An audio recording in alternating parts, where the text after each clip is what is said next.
patik na bank account ATM card Aadhaar card le ration card kazaw magnaning may tampat nga ma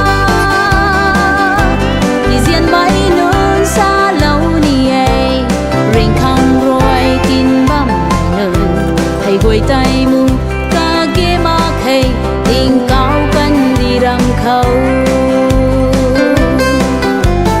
tình cao guang đi mai foreign passport visa card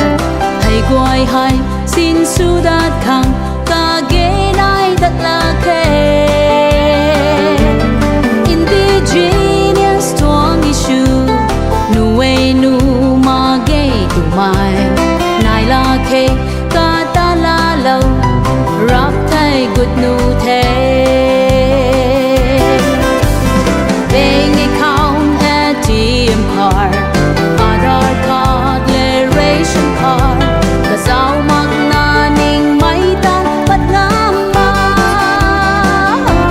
Izian may nun sa law niye ring khang roi tin bam mai nun hay goi tai mu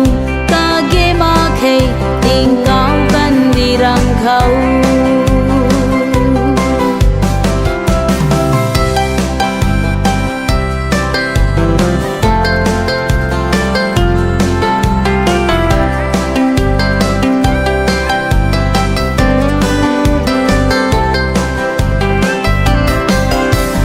bank account ATM card